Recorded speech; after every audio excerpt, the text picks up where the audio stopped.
Class में हम लेके आए हैं क्लास 12 के इकोनॉमिक्स, जो 24 तारीख को आपका सेंटअप एग्जाम है। इसीलिए ये सारे क्वेश्चन बहुत ही भी आई हैं और हम चुन चुन के लाए। और आपको पता ही होगा कि सेंटअप एग्जाम में जो क्वेश्चन होते हैं उससे बहुत सारे चांस होते हैं कि वो फाइनल एग्जाम में भी आए। तो आप सारे क्वेश्चन को कर लेना और सेंटअप एग्जाम में भी काम आएंगे ये सारे क्वेश्चन, और फाइनल बोर्ड एग्जाम में भी। तो ठीक है, चलिए हम देखते हैं बिना देरी करे हुए फटाफट। पहला क्वेश्चन आप लोग जो हार्ड लगे उसको कॉपी में लिख लेना। ठीक है, देखते हैं पहला क्वेश्चन। पहला क्वेश्चन क्या है, अर्थशास्त्र के पिता कौन थे?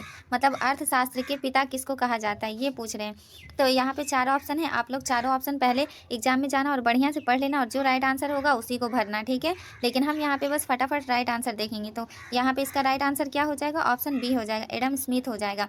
तो बी हो जाएगा इसका राइट आंसर, एडम स्मिथ होगा। ठीक है, दूसरा नंबर क्वेश्चन क्या है, अर्थशास्त्र चयन का तर्कशास्त्र है, ये किसने कहा था? ये अर्थशास्त्र चयन का तर्कशास्त्र है, ये पूछ रहा है कि किसने कहा, इन चारों में से किसने कहा? तो किसने कहा, रॉबिन्स ने कहा। ठीक है, सी हो जाएगा इसका राइट आंसर। 3 नंबर क्वेश्चन क्या है, किसने कहा अर्थशास्त्र धन का विज्ञान है? इसमें बोल रहा है कि धन का विज्ञान जो है वो किसने कहा है इन चारों में से? तो धन का विज्ञान है ये किसने कहा है, एडम स्मिथ ने कहा। ठीक है, सी हो जाएगा, 3 का हो जाएगा हमारा सी राइट आंसर। 4 नंबर क्वेश्चन है, सबसे पहले माइक्रो शब्द का प्रयोग किसने किया? तो इसमें बोल रहा है कि माइक्रो शब्द का, जो माइक्रो शब्द का सबसे पहले प्रयोग किसने किया? तो ये रैगनर फ्रिश ने किया। सी हो जाएगा, 4 का सी हो जाएगा राइट आंसर। 5 नंबर क्वेश्चन क्या है, घिसावट घिसावट व्यय किस में शामिल रहता है? तो घिसावट व्यय जो है वो जीएनपी में शामिल रहता है। ठीक है, तो 5 का हमारा हो जाएगा ए राइट आंसर। 6 नंबर क्वेश्चन हमारा क्या है, अर्थशास्त्र की कल्याण संबंधित परिभाषा के जन्मदाता थे? अर्थशास्त्र की कल्याण संबंधित परिभाषा के जन्मदाता पूछ रहा है कि कौन थे? तो इसके जो जन्मदाता थे वो कौन थे, मार्शल थे। ए हो जाएगा 6 का हमारा राइट आंसर। 7 नंबर क्वेश्चन क्या है, अर्थशास्त्र मानव कल्याण का विज्ञान है, यह कथन किसका है? तो ये जो कथन है मतलब ये किसने कहा, ये बोल रहा है। ठीक है, तो इन चारों में से किसने कहा? तो रॉबिन्स ने कहा। ए हो जाएगा इसका राइट आंसर 7 का। 8 नंबर क्वेश्चन हमारा है, अर्थव्यवस्था की समस्या निम्नलिखित में से कौन है? इन चारों में से कौन है जो अर्थव्यवस्था की समस्या है, ये पूछ से। देखिए ये चारों हो जाएगा। ठीक है, आर्थिक विकास, साधनों का आवंटन, साधनों का कुशलतम प्रयोग, ये चारों हो जाएगा सही राइट आंसर। तो 8 का हो जाएगा डी हमारा राइट आंसर। 9 नंबर क्वेश्चन हमारा क्या है, अर्थव्यवस्था को वर्गीकृत किया जा सकता है। अर्थव्यवस्था को वर्गित किया जा सकता है समाजवादी के रूप में, पूंजीवादी के रूप में, मिश्रित के रूप में, या इनमें से सभी। तो ये चारों होगा इसका राइट आंसर, सभी में किया जा सकता है। ठीक है, तो डी हो जाएगा इसका राइट आंसर। 10 नंबर क्वेश्चन हमारा है, अर्थव्यवस्था की केंद्रीय समस्या निम्न में से कौन है? निम्न में से बोल रहा है कि निम्न में से अर्थव्यवस्था की केंद्रीय समस्या कौन सी है? तो 10 का हमारा हो जाएगा डी राइट आंसर। उत्पादित वस्तु का वितरण कैसे हो, क्या उत्पादन हो, कैसे उत्पादन हो, ये सभी हो जाएगा।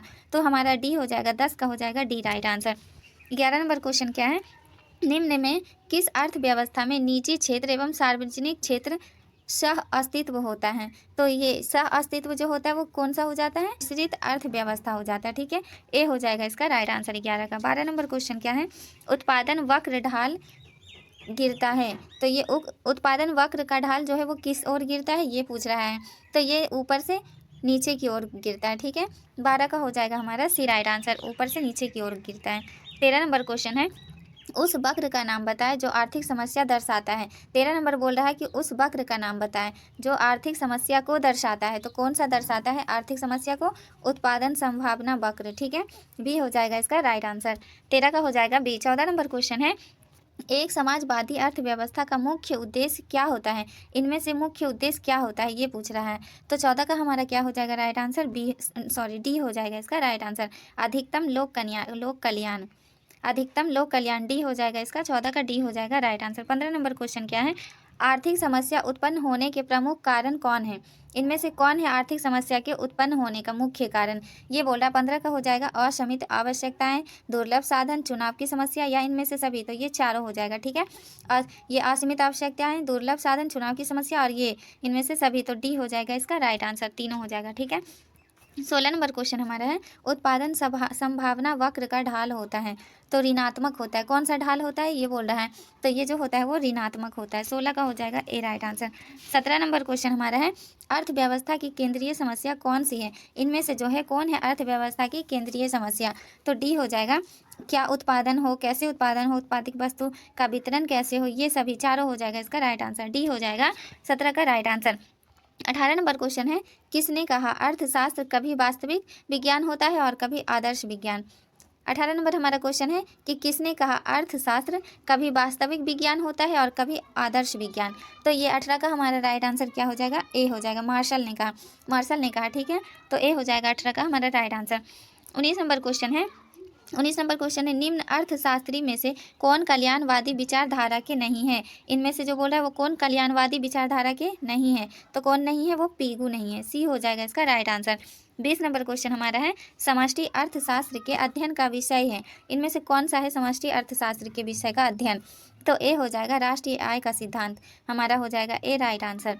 21 नंबर क्वेश्चन हमारा क्या है, निम्नलिखित में कौन कल्याणवादी विचारधारा के नहीं है। तो इनमें से कौन है जो कल्याणवादी विचारधारा के नहीं है, तो कौन हो जाएगा, पीगू हो जाएगा इसका राइट आंसर। 21 का हमारा सी हो जाएगा राइट आंसर, ठीक है, 21 का हमारा हो जाएगा सी राइट आंसर। 22 नंबर क्वेश्चन हमारा क्या है, अर्थशास्त्र विज्ञान एवं कला दोनों है। किसने कहा, ये किसने कहा कि अर्थशास्त्र विज्ञान भी है और कला दोनों है, ठीक है, तो ये किसने कहा, मार्शल ने कहा, ठीक है, तो 22 का हमारा ए हो जाएगा राइट आंसर। 23 नंबर क्वेश्चन क्या है, अर्थशास्त्र यथार्थवादी विज्ञान या आदर्शवादी विज्ञान दोनों है, ये किसने कहा, तो ये भी मार्शल ने ही कहा, ठीक है, तो 23 का हमारा हो जाएगा ए राइट आंसर।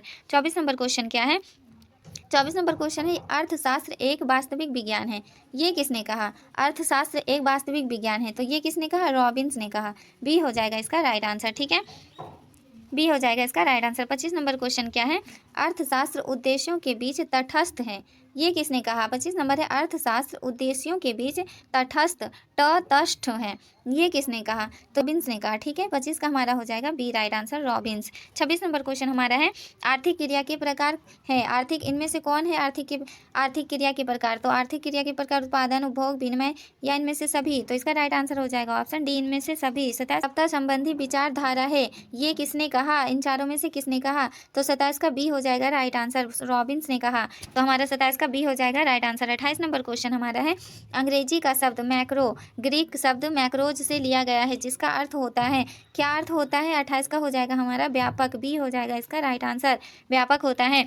29 नंबर क्वेश्चन हमारा क्या है, 29 नंबर क्वेश्चन है, व्यष्टि अर्थशास्त्र की कौन सी शाखाएं हैं, तो इनकी जो शाखाएं हैं वो वस्तु कीमत निर्धारण, साधन कीमत निर्धारण, आर्थिक कल्याण या इनमें से सभी, तो डी हो जाएगा इसका राइट आंसर, इनमें से सभी।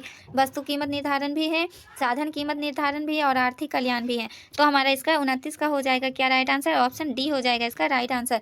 30 नंबर क्वेश्चन है, समष्टि अर्थशास्त्र के अंतर्गत किसका अध्ययन किया जाता है, तो समष्टि अर्थशास्त्र के अंतर्गत जो बोल रहा है किसका किया जाता है, राष्ट्रीय आय का, कुल उत्पादन का, पूर्ण रोजगार का या सभी का, तो इन सभी का किया जाता है, तो 30 का भी हो जाएगा डी हमारा राइट आंसर, सभी का किया जाता है। 31 नंबर क्वेश्चन हमारा क्या है, व्यष्टि अर्थशास्त्र के अंतर्गत निम्न में से किसका अध्ययन किया जाता है, तो इनमें से किसका अध्ययन किया जाता है, तो व्यक्तिगत परिवार, व्यक्तिगत उद्योग, व्यक्तिगत फर्म या इनमें से सभी, तो इनमें से सभी हो जाएगा इसका राइट आंसर, सभी का किया जाता है, ठीक है।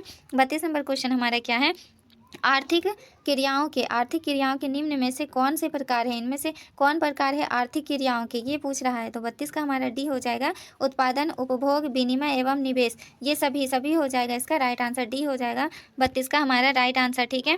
33 नंबर क्वेश्चन हमारा क्या है, निम्न में से आधार पर आर्थिक समस्याओं का ढांचा खड़ा है, निम्न में से मतलब इनमें से किसी एक पर आर्थिक समस्याओं का ढांचा खड़ा है, तो वो किस पर है, तो सीमित साधनों पे, असीमित आवश्यकताओं पे या इनमें से दोनों में या इनमें से कोई में भी नहीं, तो सी हो जाएगा इसका राइट आंसर, दोनों में, ठीक है। 34 नंबर है, अस्थाई पूंजी का उपभोग क्या है, इनमें से क्या है जो अस्थाई पूंजी का उपभोग है, तो इसका पूंजी निर्माण, घिसावट, निवेश, इनमें से सभी, तो इसका राइट आंसर होगा घिसावट, ऑप्शन बी हो जाएगा इसका राइट आंसर, बी हो जाएगा इसका राइट आंसर। लास्ट नंबर हमारा है 35 नंबर क्वेश्चन, साधनों के आवंटन की 3 मौलिक समस्याएं हैं, ये बोल रहा है कि किसके अनुसार साधनों के आवंटन की 3 मौलिक समस्याएं हैं, तो 35 का हमारा हो जाएगा सी, सैमुअल्सन के अनुसार, ठीक है, सी हो जाएगा इसका राइट आंसर।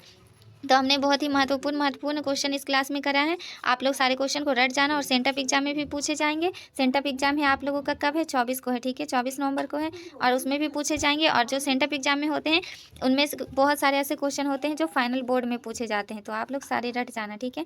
वीडियो अच्छी लगी हो तो वीडियो को लाइक और चैनल को सब्सक्राइब जरूर करना, एक कमेंट करके बताना नेक्स्ट कौन सा क्लास चाहिए आप लोगों का, नेक्स्ट कौन सा क्लास चाहिए आप सब कमेंट में बताना, ठीक है। मिलते हैं हम नेक्स्ट क्लास में, तब तक आप अपना ख्याल रखना, bye, thank you, bye bye.